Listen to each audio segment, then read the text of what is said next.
Bismillahirrahmanirrahim. Assalamualaikum warahmatullahi wabarakatuh. Alhamdulillah, alhamdulillahilladzi nahmaduhu wa nasta'inuhu wa nastaghfiruh wa na'udzu billahi min syururi anfusina wa min sayyiati a'malina. May yahdihillahu fala mudhillalah wa may yudlilhu fala hadiyalah. Wassalatu wassalamu daimaini mutalazimain ala habibina wa nabiyyina Muhammadin wa ala alihi wa sahbihi wa man saru ala nahjihi ila yaumiddin amma ba'd. Sahabat Asa TV yang dimuliakan Allah Subhanahu wa taala, berjumpa lagi dalam I Love Monday yang insya Allah dalam kesempatan yang berbahagia ini kita bersama-sama ingin melanjutkan pembahasan kita tentang transaksi yang diharamkan oleh syariah, di mana kita mengenal ada 7 transaksi yang diharamkan oleh syariah. Yang pertama adalah yang kita kenal dengan istilah maghrib, yaitu yang pertama adalah maisir, kemudian aniaya, kemudian gharar, kemudian haram, kemudian riba, kemudian ihtikar, dan yang terakhir adalah batil.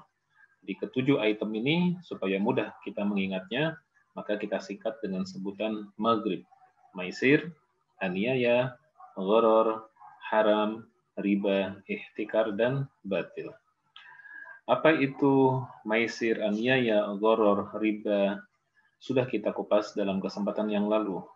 Ya, maka mungkin bagi sahabat Asa TV yang dimuliakan Allah Subhanahu wa taala yang ingin untuk menyaksikan apa itu maisir, aniaya, gharar, haram, riba dan yang sebelumnya bisa kembali mengklik ke link yang insya Allah sudah disediakan. Nah, dalam kesempatan ini kita ingin memperluas cakrawala kita, pandangan kita terkait dengan transaksi ribawi. Mungkin perlu saya ulas sedikit bahwa riba itu secara bahasa berarti ziyadah, tambahan. Artinya segala tambahan dalam satu transaksi yang dilakukan dengan cara yang batil, maka itu masuk dalam kategori riba. Dan riba kemarin kita kupas itu ada 2 jenis secara garis besar. Yang pertama yang disebut dengan riba nasi'ah. Riba nasi'ah ini riba yang muncul ataupun lahir dari transaksi hutang piutang. Seseorang datang kepada saya, Pak Ustadz pinjam uangnya dong 1 juta. Nanti kalau saya sudah punya uang saya akan kembalikan 1.100.000. Ya, misalnya seperti itu. Dan kemudian saya memberikan pinjaman uang sebesar yang dia minta tersebut 1 juta. Dan kemudian ketika mengembalikan dia mengembalikan 1 juta plus ya tambahan uang tertentu, maka itu masuk dalam kategori riba nasi'ah, ya, yaitu riba yang ada kata-kata nasa'nya. Nasa' itu artinya adanya penundaan. Jadi tambahan itu berbanding lurus dengan adanya penambahan waktu. Dan ini terjadi di zaman jahiliyah. Ya, di zaman jahiliyah itu dulu terjadi transaksi pinjam meminjam uang. Ya, memang di zaman itu tidak ada praktek perbankan karena bank belum muncul pada zaman jahiliyah, di zaman Nabi Shallallahu Alaihi Wasallam. Tetapi orang-orang kaya yang memiliki uang yang cukup besar itu ada di zaman Nabi Shallallahu Alaihi Wasallam. Di antaranya adalah Khadijah, ya, binti Khuwailid. Beliau merupakan saudagar kaya yang kadang-kadang orang datang kepada beliau kemudian meminjam uang untuk transaksi bisnis. Dan juga yang terkenal sering meminjamkan uang itu adalah paman Nabi sendiri Shallallahu Alaihi Wasallam. Ya, yang pertama Abbas bin Abdul Muthalib. Nah, Abbas ini adalah orang yang sering meminjamkan uang. Dan sering orang datang kepada Abbas, wahai Abbas, aku pinjam uang, misalnya dalam konteks kekitaan 10 juta, maka Abbas memberikan pinjaman 10 juta, mereka berjanji ingin mengembalikan pada waktu tertentu. Karena orang Arab, ya, khususnya orang Arab Mekah, itu mereka pada saat musim dingin dan musim panas, syita dan soif, itu mereka selalu ada transaksi bisnis keluar daerah, keluar wilayah. Dan ini diabadikan oleh Allah dalam Al-Quran, li'ilafi Quraisy ilafihim rihlatash syita'i was-shaif. Jadi mereka sering melakukan rihlatash syita, perjalanan di waktu musim dingin, was-shaif, dan perjalanan di waktu musim panas. Nah, orang Quraisy di Mekah itu ketika melakukan perjalanan musim dingin dan musim panas bukan sekedar perjalanan, tetapi dalam rangka mereka berdagang di Syam ataupun di daerah-daerah yang lain. Dan biasanya ketika mereka ingin berdagang, mereka tidak punya modal, maka yang terjadi mereka meminjam uang dari orang-orang kaya yang pada waktu itu memiliki kelebihan dana, salah satunya adalah Abbas bin Abdul Muthalib. Nah, kalau Abbas bin Abdul Muthalib meminjamkan uang kepada mereka, kemudian mereka nanti berjanji, misalnya di musim dingin, ya seperti di bulan Desember dan bulan Januari ini musim dingin, mereka berdagang ke Syam, maka transaksi hutang piutang terjadi di bulan sekitar November, ya. Maka di bulan November mereka hutang piutang untuk modal, ya mereka dagang ke Syam di bulan Desember dan bulan Januari, nanti mungkin akhir Januari atau awal Februari mereka kembali ke Mekah, itu mereka berjanji akan mengembalikan uang tersebut. Maka dalam tafsir Ibnu Katsir dikatakan laka kadza wa tuakhir anni. Jadi kalau kamu, ya misalnya tadi ada orang datang kepada Abbas bin Abdul Muthalib meminjam uang, misalnya 10 juta untuk modal, berjanji dikembalikan di bulan Februari misalnya, awal pinjamnya di akhir bulan Oktober atau di awal bulan November, ya. Maka dari bulan November ke Desember, Januari, dan kembalikan di bulan Februari, kalau mereka bisa mengembalikan tepat waktu pada zaman itu, maka mereka mengembalikan sama persis seperti atau sejumlah uang yang mereka pinjam, tidak kurang, tidak lebih. Ya, tetapi kalau pada waktu tersebut mereka tidak bisa mengembalikan uang yang mereka pinjam pada waktu tersebut, maka nanti ditangguhkan hutangnya tersebut. Tidak di bulan Februari membayarnya, tetapi mungkin ditangguhkan ke bulan Maret atau ke bulan April.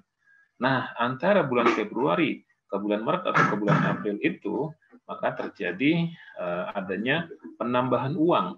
Jadi kalau minjamnya 10 juta dikembalikan tepat waktu, mengembalikan tetap 10 juta, tetapi kalau ada tambahan waktu ke bulan Maret atau ke bulan April, maka ada bunga yang dikenakan di situ.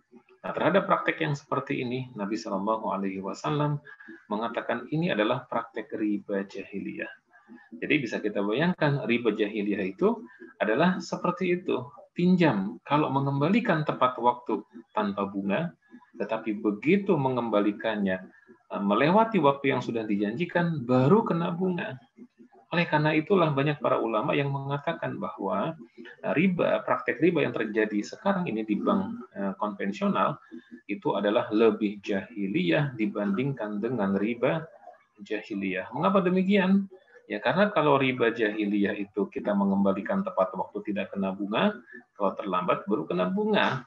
Ya, sementara riba yang praktek terjadi sekarang begitu kita datang transaksi pinjam meminjam ke bank yang tidak syariah, ya kemudian kita sign, kita tanda tangan pada saat kontrak, maka pada saat itu argo bunga itu langsung berjalan. Maka ulama mengatakan bahwa praktek riba yang terjadi di zaman sekarang ini itu lebih jahiliyah dibandingkan dengan riba jahiliyah. Na'udzubillah min dzalik. Makanya harus dihindari sebisa kita. Itu riba yang pertama, yaitu disebut dengan riba nasiah. Nah, riba yang kedua disebut dengan riba fadl. Ya, ini mengulang kembali, riba fadl itu adalah terjadinya tambahan dari transaksi tukar menukar uang dengan jenis yang sama. Seperti menjelang Idul Fitri misalnya, ya orang ingin menukar uang 10 ribuan yang baru senilai 1 juta rupiah, maka si penjajah uang itu biasanya dia tidak mau kalau hanya ditukar dengan 1 juta, dia minta tambahan 1.100.000 misalnya. Maka 1.100.000 uang rupiah ditukar dengan 1 juta uang rupiah juga. Ada selisih pertukaran uang dengan uang yang jumlahnya tidak sama dan uangnya sejenis. Maka itu masuk dalam kategori riba fadl.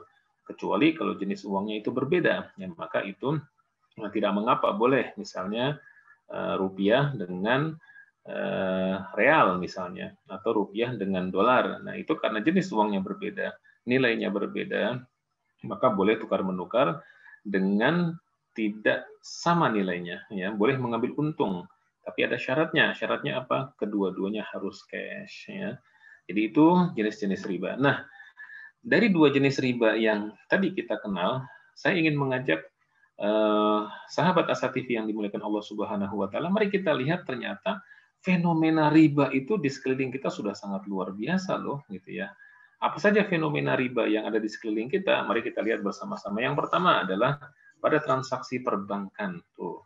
Jadi dalam transaksi perbankan seperti yang tadi kita sampaikan, begitu kita datang ke bank yang tidak syariah, kemudian kita melakukan peminjaman uang, misalnya 100 juta rupiah, ya maka pada saat kita sign tanda tangan setelah seluruh syarat kita disetujui oleh bank ya, melalui proses 5C gitu ya, kalau di bank ada 5C ya. Jadi maka kita akan langsung pada saat kita akad kontrak ya dikembalikannya dalam waktu tertentu sesuai dengan perjanjian, langsung begitu kita kontrak, begitu kita tanda tangan, argo bunga langsung berjalan.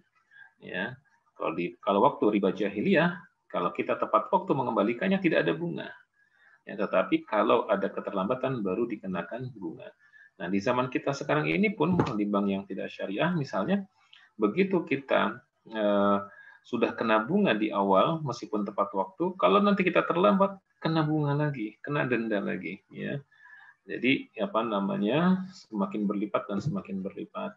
Ya, makanya untuk sahabat Asa TV yang dimuliakan Allah, ya kalau memang ada kesempatan untuk membuka rekening di bank syariah, maka lebih baik ya kita buka rekening di bank syariah ya, insya Allah lebih halal, lebih berkah, lebih terjamin dan lebih baik bagi kita sekalian. Yang kedua adalah transaksi asuransi.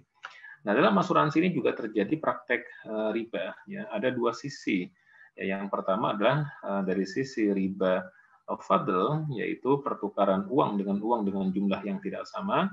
Sebagai contoh, orang datang ke asuransi dan kemudian di asuransi tersebut ya dia mengikuti program asuransi, misalnya asuransi kendaraan. Ya, biar mudah menghitungnya, contoh 1 tahun preminya 1 juta rupiah. Ya, dia mengasuransikan kendaraannya senilai 100 juta rupiah. Jadi kalau kompensasinya adalah kalau kendaraannya hilang, maka akan diganti senilai dengan nilai kendaraan tersebut. Nah, preminya 1 juta per tahun. Tahun pertama dia bayar premi 1 juta, tahun kedua 1 juta, tahun ketiga 1 juta. Di total sudah berapa? 3 juta rupiah. Kemudian qadarullah misalnya ya, di tahun ketiga kendaraannya hilang. Maka kemudian perusahaan asuransi akan mengganti dia dengan nilai total kerugian dia senilai sekitar 100 juta rupiah. Ya, maka ya terjadi pertukaran uang dengan uang. Uang 3 juta tadi premi yang sudah dibayarkan oleh nasabah bersangkutan yang kemudian ditukar dengan uang 100 juta rupiah dari asuransi tersebut. Nah, ini walaupun apa namanya pertukarannya tidak langsung ya, tetapi substansi pertukaran itu ada di situ. Sehingga dalam asuransi itu ada riba fadlnya. Yang di samping juga riba nasiahnya, premi yang terkumpul di perusahaan asuransi yang tidak syariah pasti akan diinvestasikan. Dan investasinya selalu umumnya bukan di investasi yang instrumen investasinya syariah, pasti instrumen investasinya adalah investasi yang ribawi. Maka itu ada riba juga di asuransi. Makanya kalau kita ingin berasuransi, ya lebih baik asuransi kita cari asuransi yang syariah. Kecuali mungkin fasilitas perusahaan tidak punya pilihan kecuali asuransi yang konvensional, ya tidak mengapa. Tapi sebisa mungkin untuk tidak digunakan, ya kecuali dalam kondisi yang darurat saja. Kemudian yang ketiga adalah koperasi juga sama. Jadi alhamdulillah koperasi ini luar biasa. Spirit koperasi itu sebenarnya bagus, ya dari anggota untuk anggota. Jadi pemodalnya itu adalah anggota.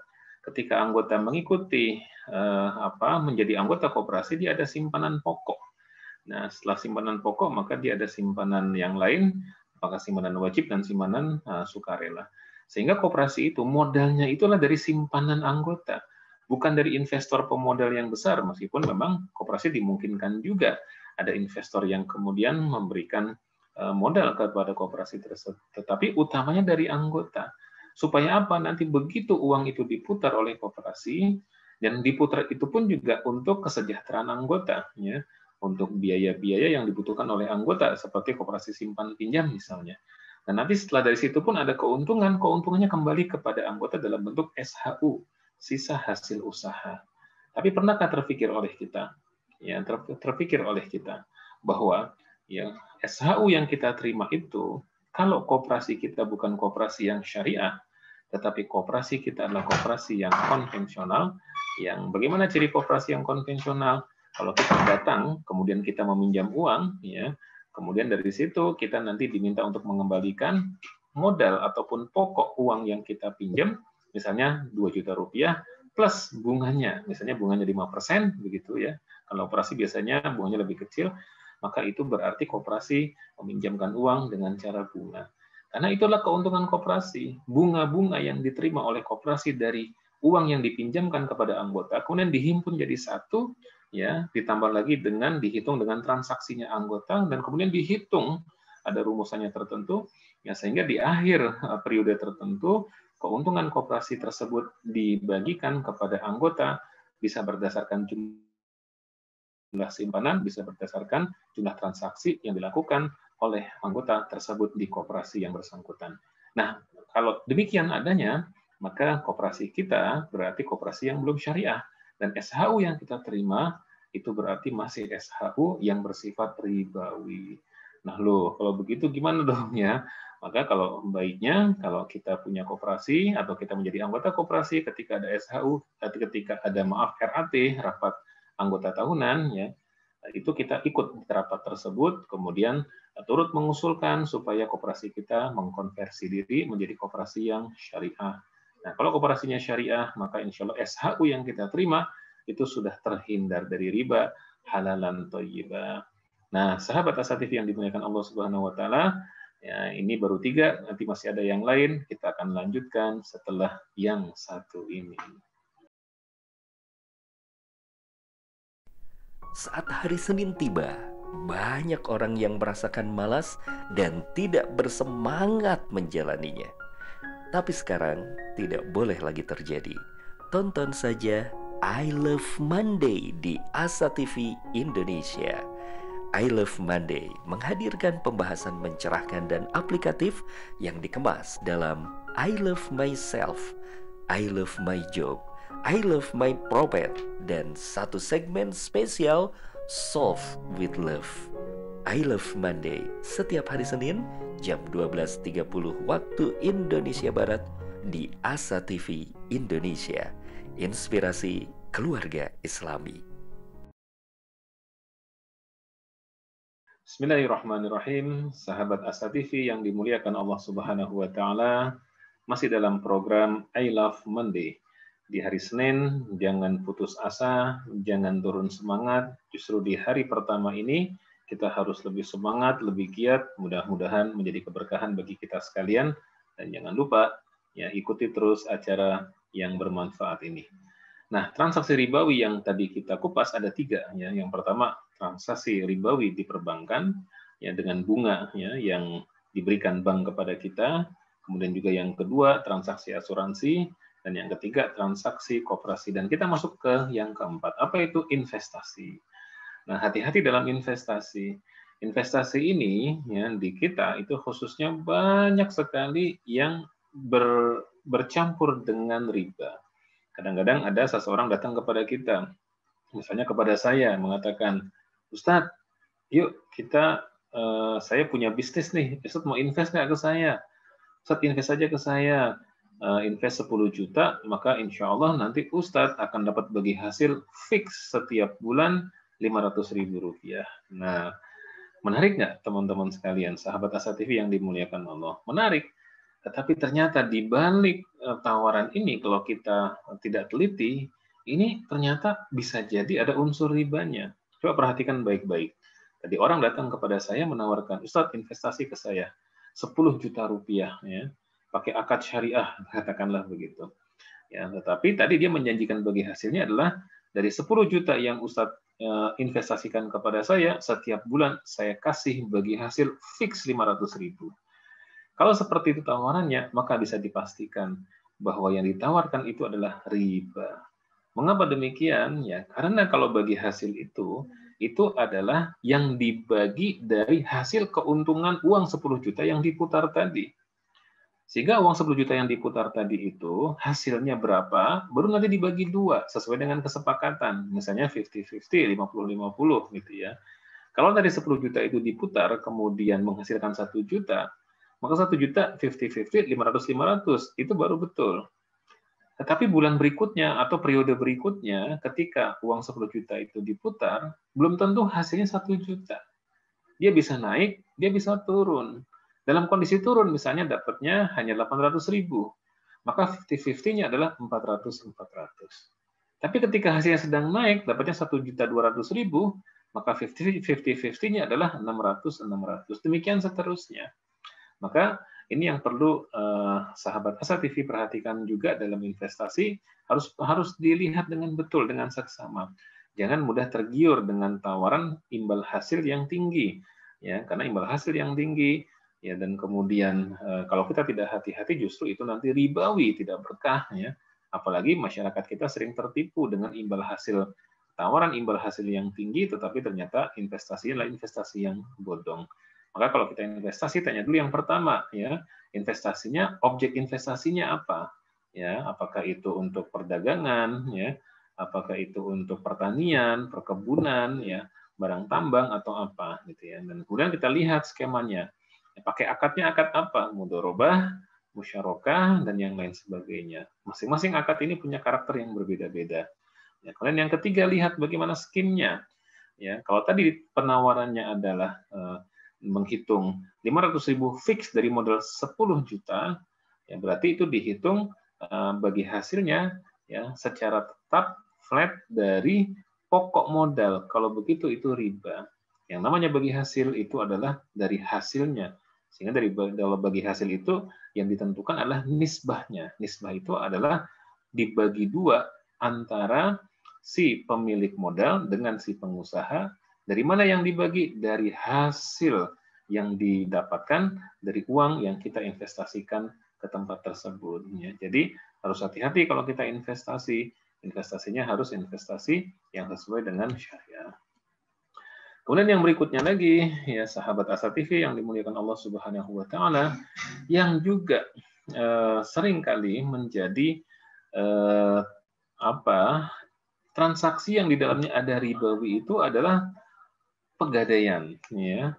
Pegadaian tentu yang tidak syariah, ya. Ini pegadaian pun ada dua, ya. Ada pegadaian institusi, ada pegadaian yang non institusi, yang artinya per individu.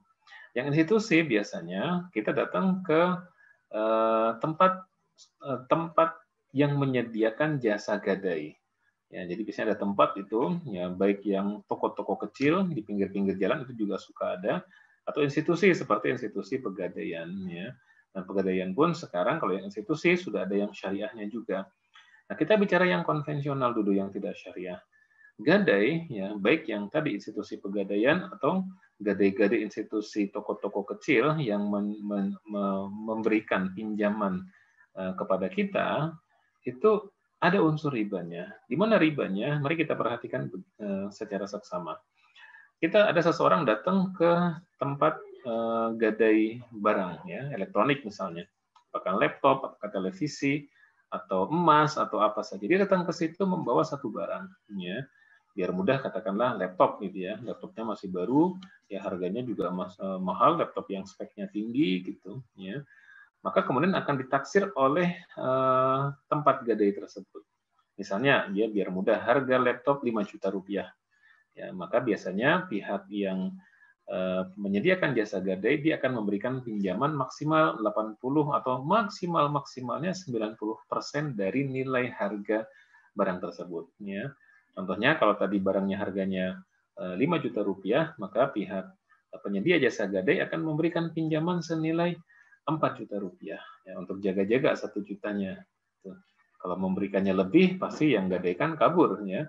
Tapi kalau yang diberikan pinjamannya lebih rendah, pasti yang menggadaikan akan kembali untuk menebus, ya, barang yang dia gadaikan itu. Nah, apa yang terjadi? Yang terjadi adalah dikasih pinjaman 4 juta rupiah.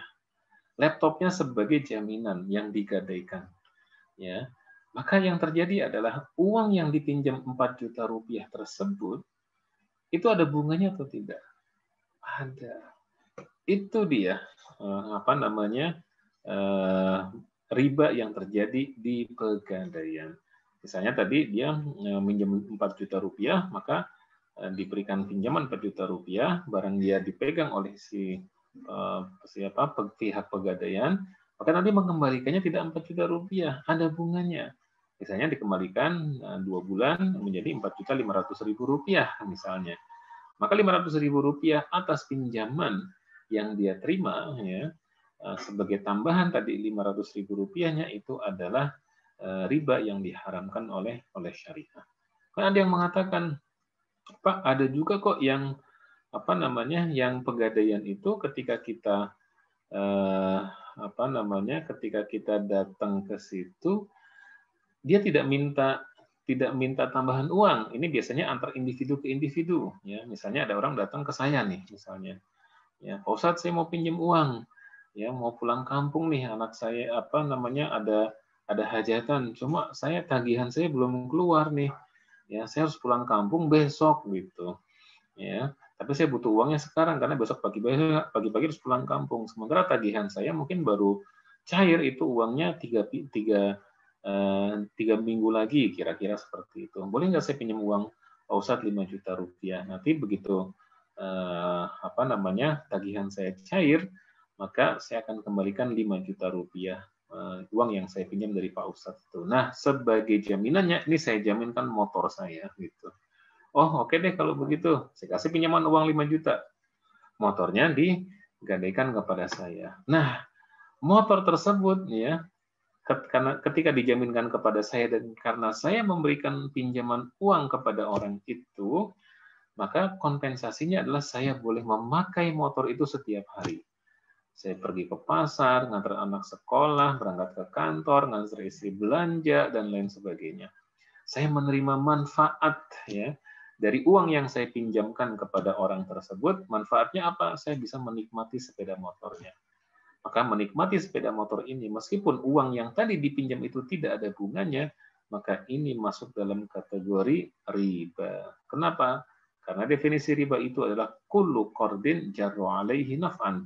Setiap pinjaman yang di dalamnya ada naf'an, ada manfaat yang diperoleh oleh si pemberi pinjaman. Dalam hal tadi, contoh gadai itu adalah saya mendapatkan manfaat. Apa manfaatnya? Menaiki sepeda motor. Ya, pergi ke pasar naik motor, punya orang yang saya pinjemin uang gitu ya. Ngantar anak ke sekolah, berangkat ke kantor, ngantar istri ke pasar. Saya dapat manfaat di situ dan saya menikmatinya. Maka itu adalah riba. Harusnya motor itu tidak boleh saya gunakan. Itu hanya sebagai jaminan. Kecuali sekedar memanaskan aja. Ya, karena kan kalau 3 minggu misalnya sepeda motor tidak dipanasin, tentu bisa jadi nanti olinya dan segala lainnya bisa bermasalah. Ya, maka sekedar dipanaskan untuk merawat sepeda motor tersebut, maka itu hukumnya boleh. Nah, praktek seperti ini banyak terjadi di masyarakat kita. Kalau di kampung biasanya sawah, ladang, ya, kebun yang digadaikan. Mau hajatan, butuh uang, datang kepada orang yang punya uang, digadaikan sawahnya. Maka nanti hasil panen dari sawahnya tersebut menjadi milik orang yang meminjamkan uang gitu. Dia dapat manfaat dari situ dan itu riba ya.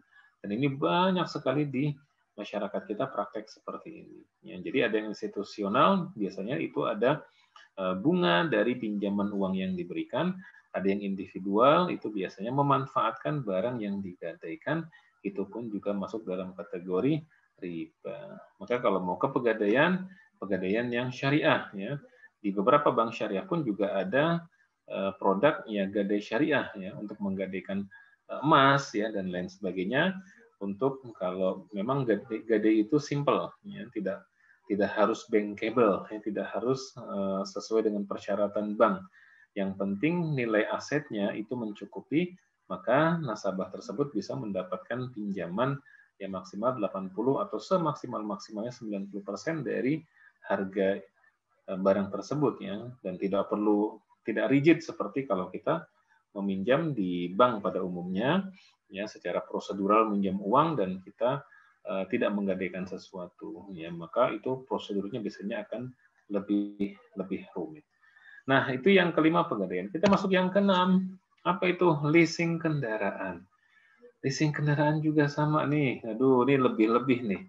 Ya, kenapa? Karena ternyata ada penelitian yang mengatakan, saya juga lupa nih penelitiannya dari mana, 90% ya kendaraan yang jalan lalu lalang di jalanan di masyarakat kita ya, khususnya di Jakarta, di kota-kota besar itu 90%-nya katanya itu adalah kendaraan yang belum lunas. Ya, masih dalam proses leasing ya dari multi finance yang dia masih mencicil belum lunas. Wah, menakutkan sekali ya. Tapi ya itu karena memang kendaraan itu kebutuhan. Ya, dan kita rata-rata tidak punya uang cash untuk membeli kendaraan, apalagi seperti mobil yang harganya mahal. ya, maka salah satu alternatifnya adalah dengan menggunakan jasa leasing.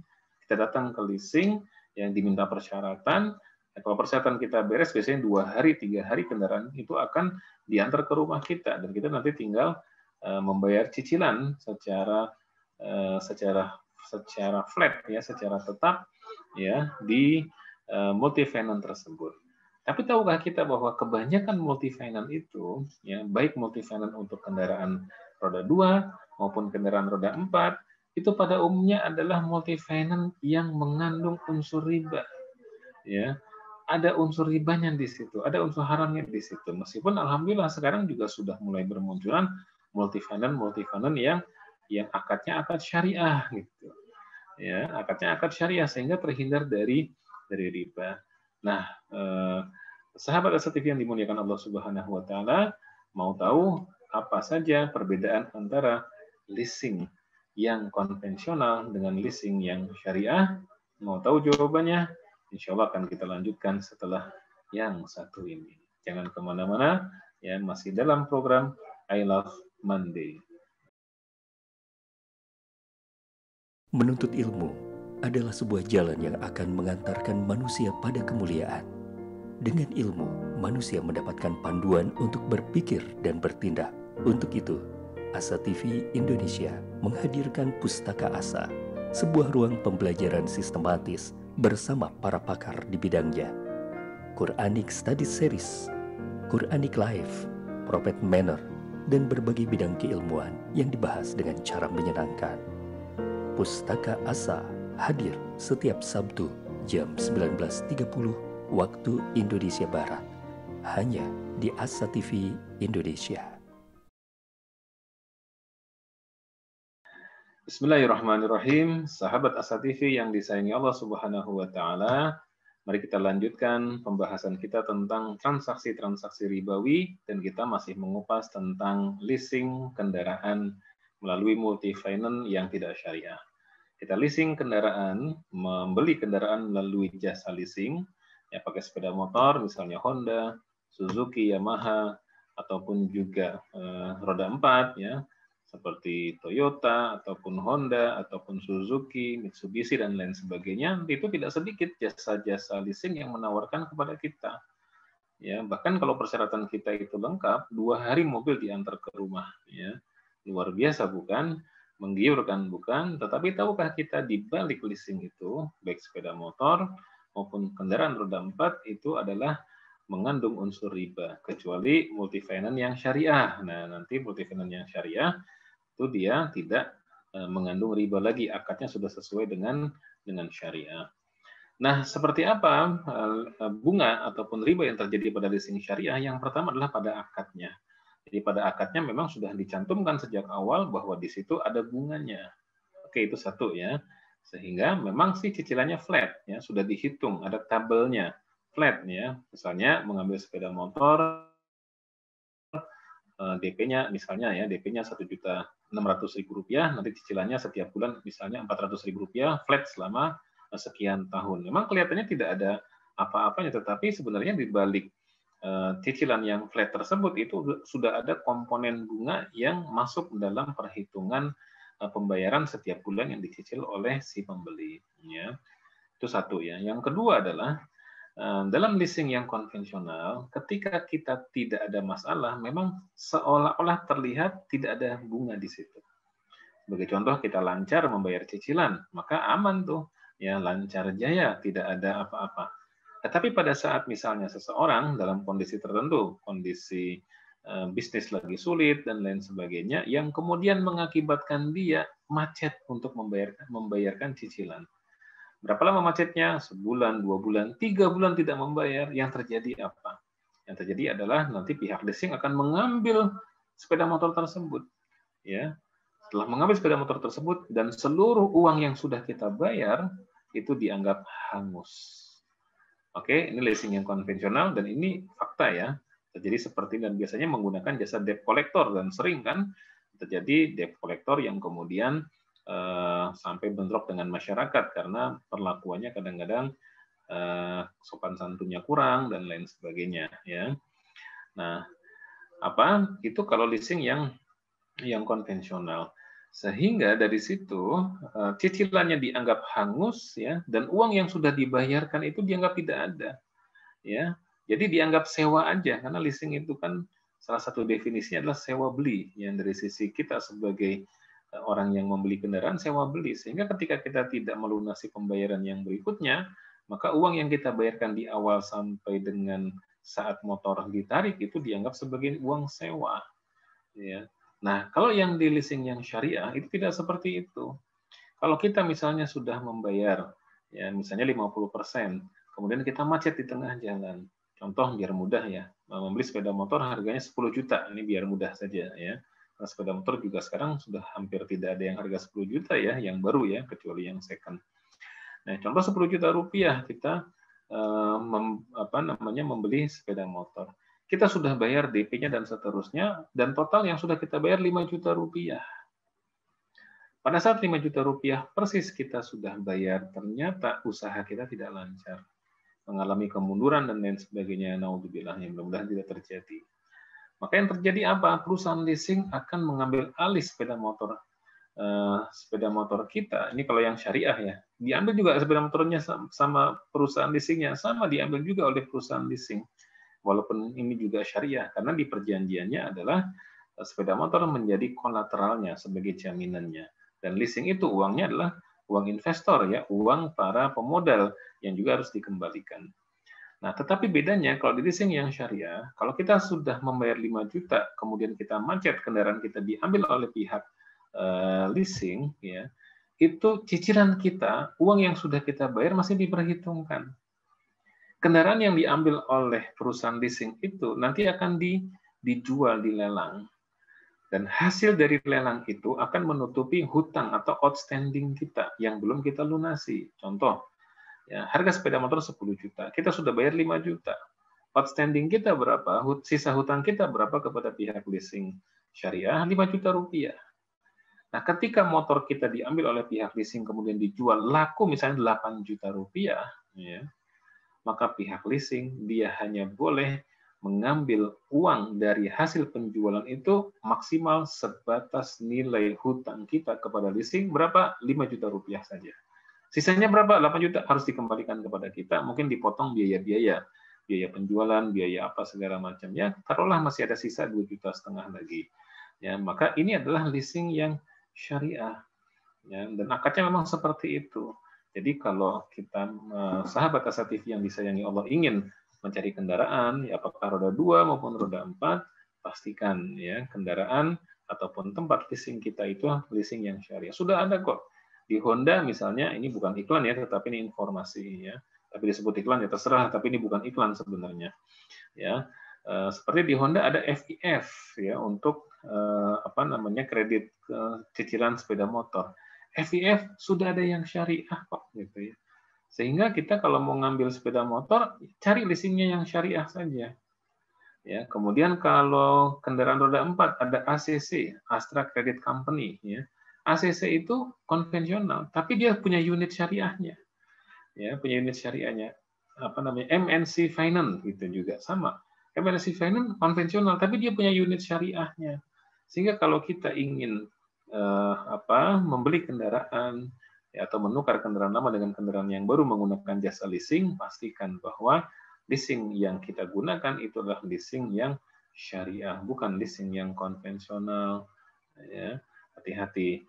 Kadang-kadang memang ada yang protes, lebih mahalan leasing yang syariah dibandingkan yang konvensional. Wajar. Kenapa? Karena dana berputar di syariah itu masih sedikit dibandingkan dengan dana berputar di konvensional. Pemodal gede dengan pemodal kecil, walaupun barangnya sama, pasti harganya beda. Yang modalnya gede bisa jual lebih murah. Kenapa? Ya karena duitnya banyak, diputarnya bisa gede sekaligus. Kalau yang kecil, ya dia harus tertatih-tatih. Ya. Makanya penting buat kita membesarkan yang syariah. Nggak apa-apa sedikit lebih mahal, tetapi halal daripada sedikit lebih murah, tapi haram gitu ya. Kira-kira seperti itu. Itu yang keenam, leasing kendaraan. Kemudian yang ketujuh adalah bank keliling. Naudzubillah min dzalik. Ini nih yang mengerikan ya. Ini mengerikan dan ini banyak sekali ya akang-akang, mas-mas, abang-abang ya yang kemudian keliling dari satu rumah ke rumah lain, satu RT ke RT lain, satu gang ke gang lain, pakai topi, bawa tas, bawa catatan, gitu kan, ngasih pinjaman. Dan dia ngasih pinjaman itu bunganya gede sekali. Di salah satu dekat rumah saya, ya, suatu ketika ya, pada sholat subuh, ya ada seorang nenek nungguin saya di dekat rumah saya pas itu saya pulang dari masjid. Ya, kemudian dia mengatakan, Ustadz kemarin saya cariin, ya saya mau pinjam uang ke Pak Ustadz. Akhirnya kalau Pak Ustadz nggak ada kemarin, saya pinjam uang sama bapak-bapak yang biasa minjemin uang pakai topi bawa tas itu tuh, gitu ya. Ya, yang biasa itu rentenir, ya. Nah, saya bilang, astagfirullah, kenapa pinjam sama rentenir nih, gitu ya. Habis kemarin Pak Ustadz nggak ada, sementara saya mau pinjam sama yang lain juga agak berat. Pinjam berapa? Ya, 100.000 rupiah. Nggak banyak pinjamannya, 100.000 rupiah. Itu saya tanya, itu mengembalikannya berapa? Nah, jadi pinjam sekarang 100.000 rupiah, dikembalikan bulan depan, ya, dengan tanggal yang sama. Sekarang tanggal berapa nih? 15 bulan Februari. Dikembalikan 15 bulan Maret. Ya, dikembalikannya berapa? Dikembalikannya itu adalah ya 100.000 rupiah plus bunganya. Bunganya berapa? Bunganya 25.000 rupiah, besar sekali. Terus saya tanya, kalau bulan depan nggak punya uangnya gimana nih? Kita bayar bunganya doang Pak Ustadz, 25.000 rupiah. Utangnya ke bulan berikutnya lagi berapa? Ya, ya sama seperti tadi, 100.000 plus bunganya 25.000 rupiah. Ya, kalau kita nggak punya uang, ya udah bunganya lagi yang dibayar berapa? 25.000 rupiah utangnya ke bulan depannya lagi. 4 bulan saja itu bunganya sudah 100%. Ya, na'udzubillah min dzalik. Ya, jadi ini bank keliling ini berbahaya sekali. Memang tuh harusnya dari rumah ke rumah, dari RT ke RT dia nggak boleh masuk ya, karena praktek yang dia lakukan itu membahayakan ekonomi umat dan juga ekonomi masyarakatnya. Ada tetangga yang akhirnya di rumahnya itu perabotannya habis, TV nggak ada, kulkas nggak ada, kipas angin nggak ada, yang ada tinggal kasur sama ya perabotan yang sangat sederhana aja. Tanya kepada suaminya ya karena itu istrinya terjerat hutang kepada rentenir yang akhirnya tidak bisa mengembalikan, ya, dan akhirnya yang diambil tuh barang-barangnya segala macam. Bahkan ada kisah tragis juga, ya. Di salah satu ujung di Jakarta, ya, ada seorang penduduk asli Betawi gitu ya, yang kemudian tanahnya lumayan dan punya kontrakan yang cukup banyak, beberapa pintu. Nah, salah satu yang kontrak itu adalah seorang rentenir dari luar pulau gitu ya, yang kemudian rentenir ini ya menjamin uang ke siapa-siapa. Suatu ketika si Pak Haji ini ingin mantu, ingin nikahin sang anak, ya uangnya kurang gitu, maka dia pinjam uang kepada si rentenir ini.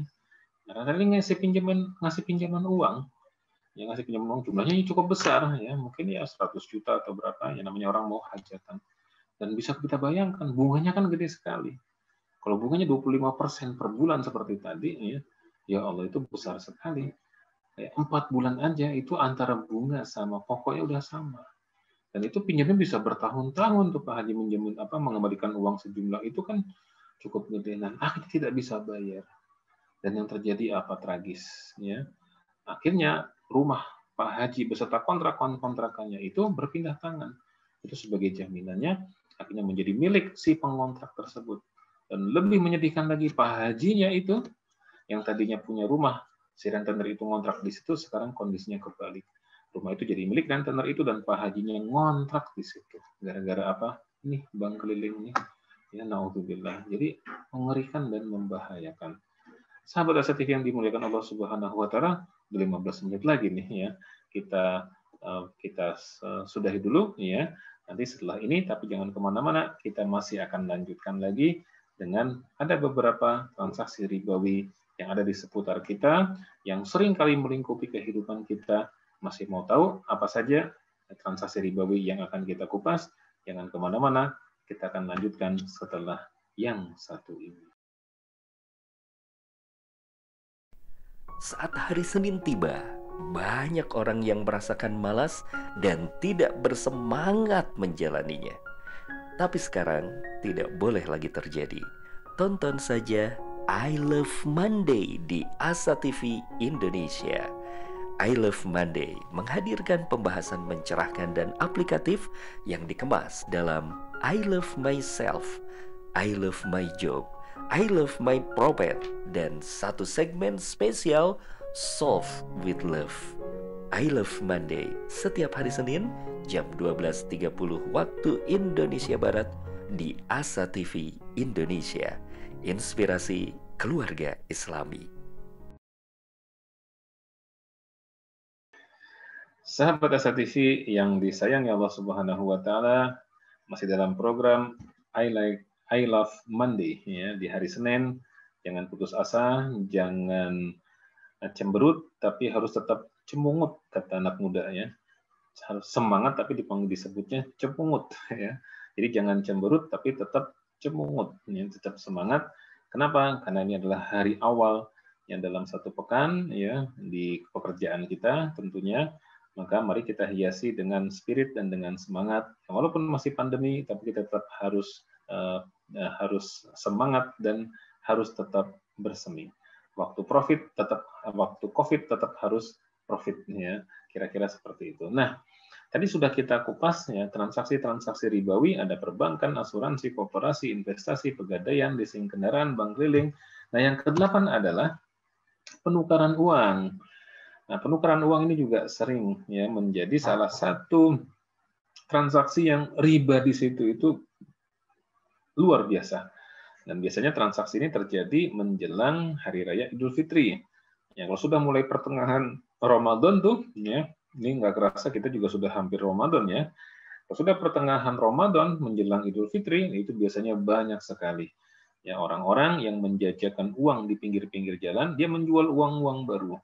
Uang 5 ribuan, ya, uang 10 ribuan, uang 20 ribuan, ya, bahkan kadang-kadang uang 2 ribuan ya. Itu uang-uang yang baru kemudian mereka jajakan di pinggir-pinggir jalan. Biasanya sudah dibungkus satu buntel itu ya, itu isinya 1 juta rupiah ya, itu mereka jual dengan harga 1.100.000 rupiah. Nah, penukaran uang dengan uang yang jenisnya sama tetapi nilainya berbeda. Ya, yang 1 juta rupiah uang baru 5 ribuan ditukar dengan 1.100.000 rupiah. Ya, ada selisih di situ. Maka menukar uang rupiah dengan uang rupiah yang jenisnya sama tetapi nilainya berbeda, maka itu masuk dalam kategori riba. Mengapa demikian? Karena dalam Islam uang itu bukan komoditi, ya, tetapi uang itu adalah saman, ya, bukan sil'ah, bukan barang, bukan komoditas, tetapi dia adalah saman. Apa itu saman? Saman itu adalah alat tukar. Sehingga tidak boleh alat tukar itu dijadikan komoditas, karena pasti nanti akan menjadi bubble gitu ya, akan menjadi bubble yang mengakibatkan krisis ekonomi yang luar biasa. Wah, ini itu bagiannya ahli ekonomi lah, ya, bukan bagiannya saya, ya, bukan bagiannya kita yang membahas itu. Tetapi dampaknya nanti akan seperti itu. Ya, makanya kalau dalam Islam penukaran uang itu harus sama. Jadi penukaran uang di pinggir-pinggir jalan menjelang Idul Fitri, ya, 1 juta ditukar dengan 1.100.000 rupiah, maka itu adalah pasti confirm bahwa itu adalah riba, disebut dengan riba fadl. Termasuk biasanya ya ada orang-orang di stasiun, bukan di stasiun, ya, di terminal, ya, di tempat-tempat pemberhentian atau di pasar, bahkan kadang-kadang ya yang menyediakan penukaran uang, misalnya uang receh ya 100.000 ditukar dengan 110.000 rupiah, atau 100.000 rupiah ditukar dengan 95.000 rupiah uang receh. Maka selisih daripada penukaran uang dengan uang itu ya yang sama jenisnya itu disebut sebagai riba fadl. Ini ada sejarahnya dulu, yaitu sejarahnya ketika Bilal radhiyallahu an, sahabat Nabi Shallallahu alaihi wasallam, itu datang menemui Nabi Shallallahu alaihi wasallam membawa kurma yang enak. Kemudian beliau mengatakan kepada Nabi, "Wahai Nabi, ini ada kurma enak." Maka Nabi Shallallahu alaihi wasallam mengambil kurma tersebut dan memakannya. Kata Nabi, "Wih, ini kurma enak banget. Dari mana wahai Bilal?" Gitu. Bilal kemudian berkata kepada Rasulullah, "Wahai Rasulullah, aku punya 2 sok, atau biar gampang, punya 2 kilo kurma kualitas biasa. Aku tukar dengan 1 kilo kurma kualitas istimewa." Ya, jadi punya 2 kilo kurma kualitas biasa ditukar dengan 1 kilo kurma kualitas istimewa. Ditukar tuh. Ya. 2 kilo ditukar dengan 1 kilo. Apa kata Nabi Shallallahu Alaihi Wasallam? Hada ainur riba. Ini adalah riba, wahai Bilal. Jangan kamu lakukan hal seperti itu. Kalau kamu mau, jual dulu kurmamu itu, baru kemudian beli kurma yang kualitas istimewa. Kenapa? Karena kalau tidak, pasti ada satu pihak yang dirugikan. Contohnya, misalnya tadi harga kurma Bilal yang kualitas biasa 100.000 per kilo. Ya, 100.000 per kilo. Dan Bilal punya berapa kilo? 2 kilo. Sehingga harganya berapa? 200.000 rupiah. Sementara kurma yang kualitas istimewa, itu harganya adalah per kilonya 160.000 misalnya. Ditukar kurma Bilal yang 2 kilo, ya, senilai 200.000 rupiah dengan kurma yang istimewa tadi, ya, 160.000 rupiah, pasti ada pihak yang dirugikan dong. Siapa yang dirugikan? Bilal. Karena dia harusnya, ya, ketika tukar menukar itu terjadi, dia memegang selisihnya, yaitu 40.000 rupiah. Tapi ini tidak. Ya, maka oleh karena ini merugikan pihak yang lain, maka ini juga termasuk yang dilarang. Dan lagi pula bahwa uang dalam Islam itu dia bukan komoditas, tetapi dia merupakan saman atau alat tukar. Nah, yang terakhir, yang ke-6, yang ke-9 adalah kartu kredit. Nah, ini kartu kredit ini, sahabat Asa TV yang disayangi Allah, kalau kita perhatikan ini hampir seperti copy paste dari riba jahiliyah.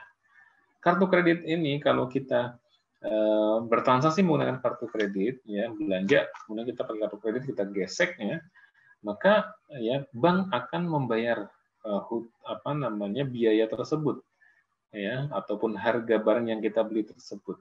Dan nanti kita harus membayarnya belakangan.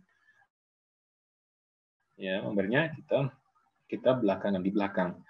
Nah, di sini ada ribanya, sahabat Asa TV yang dimuliakan Allah Subhanahu wa taala, persis seperti riba jahiliyah, yaitu pada saat itu dibayari oleh bank, kemudian melahirkan hutang kepada kita, maka kita membayarnya, gitu ya.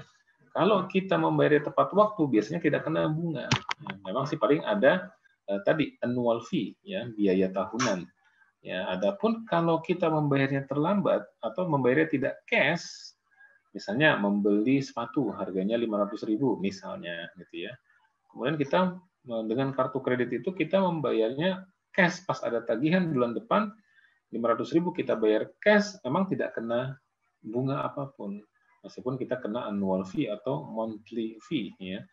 Akan tetapi pada saat ketika kita, ya, membayarnya tidak full, misalnya 500.000 tadi harga sepatu, kita hanya membayar 100.000 rupiah dulu saja, karena ada minimum payment-nya yang biasanya 10%, ya. Kalau 500.000 ya berarti minimal 50.000-nya. Tapi di sini nggak ada, ya, kita membayarnya 100.000 rupiah saja, padahal yang harus kita bayar 500.000 rupiah. Maka nanti kita akan kena monthly fee-nya itu akan naik, ya. Jadi akan ada biaya tambahan. Nah, makanya kartu kredit itu, sahabat Asa TV yang dimuliakan Allah Subhanahu wa taala, ini juga merupakan praktek yang memang ada unsur ribanya. Kecuali kartu kredit yang sudah syariah, ya. Ada kartu kredit yang syariah, ya, yang ketika kita memanfaatkan kartu tersebut, insya Allah terhindar dari riba, ya, dari gharar, dan juga dari maisir. Nah, sahabat Asa TV yang dimuliakan Allah Subhanahu wa taala, inilah transaksi ribawi yang diharamkan oleh Allah Subhanahu wa taala dan Rasulullah Shallallahu alaihi wasallam, ya. Yang pertama adalah transaksi perbankan, maka kalau bisa kita punya rekening di tempat yang syariah, ya, sebaiknya kita pindahkan rekening kita di yang syariah, ya. Kemudian yang kedua adalah praktek asuransi, juga sama seperti itu. Dalam asuransi ada riba fadl, ada riba nasihahnya, ya. Dan yang ketiga, praktek koperasi, ini juga masih luar biasa, begitu banyaknya di kita koperasi-koperasi yang tidak syariah, ya. Maka kalau bisa ikut RAT, rapat anggota tahunan, dan kemudian ikut voting supaya koperasi kita itu konversi menjadi koperasi yang syariah. Yang keempat, investasi, hati-hati dengan tawaran investasi, ya, karena seringkali investasi itu dia menjerumuskan. Ya, kenapa? Karena walaupun yang menawarkan ustadz, tetapi skemanya 10 juta, ya, investasi setiap bulan dibayar fix 500.000, maka itu bisa masuk dalam kategori riba, ya. Kemudian yang kelima, praktek pegadaian juga sama, ya, kita menggadaikan barang, meminjam uang, uangnya dibungakan. Ya, atau meminjam uang, barang kita gadaikan, barang yang kita gadai dipakai setiap hari oleh si peminjam, ya, oleh si pemberi pinjaman, maka itu juga riba. Dan yang ketujuh, bank keliling, ini rentenir, ini bahaya sekali. Ya, tadi yang belum, yang keenam leasing juga itu kredit kendaraan sepeda motor ataupun roda 4, ya itu juga harus hati-hati karena kebanyakan pihak leasing itu adalah konvensional, riba. Ya. Kemudian yang ketujuh, bank keliling, ini adalah rentenir, itu berbahaya. Yang kedelapan, penukaran uang, ya, yang sejenis, ya. Kalau beda jenisnya itu boleh. Rupiah dengan dolar itu boleh ngambil untung, ya, tetapi dengan syarat dua-duanya harus cash. Ya, uang rupiahnya sekarang, uang dolarnya sekarang. Ya, jangan sampai uang rupiahnya ada sekarang, tapi uang dolarnya 2 bulan lagi misalnya, maka itu jatuhnya juga tidak boleh, riba juga. Kemudian penukaran uang, ya, tadi menukarkan uang yang sama jenisnya dengan jumlah yang tidak sama, itu riba. Dan yang terakhir adalah kartu kredit. Kartu kredit itu pasti, atau ribanya itu mirip sekali dengan riba jahiliyah. Kita bayar tepat waktu, tidak kena bunga apapun, tapi begitu kita terlambat sedikit, maka ada bunga yang dikenakan kepada kita, naudzubillah min dzalik. Nah, sahabat Asik TV yang dimuliakan Allah Subhanahu wa taala, ini kita baru mengupas sampai dengan yang kelima, ya, dari maghrib itu maisir, aniaya, gharar, haram, riba. Ya, kita baru riba yang kelima. Nanti insya Allah ada waktu, ada umur, dengan izin Allah kita akan membahas dua yang berikutnya, yaitu ihtikar dan juga batil. Apa itu ihtikar, apa itu batil? Ya, insya Allah akan kita bahas dalam kesempatan-kesempatan yang berikutnya. Mudah-mudahan ada manfaatnya bagi kita sekalian, dan mudah-mudahan saya doakan semua yang rizki dari sahabat Asa TV yang dimuliakan Allah, yang khususnya mengikuti program I Love Mandi ini, mudah-mudahan rizkinya bersih, rizkinya tenang, rizkinya berkah, rizkinya memberikan manfaat yang baik kepada seluruh manusia, fiddin wa dunya wal akhirah. Sekian dari saya, mudah-mudahan ada manfaatnya. Aku qouli hadza wa astaghfirullahal azim.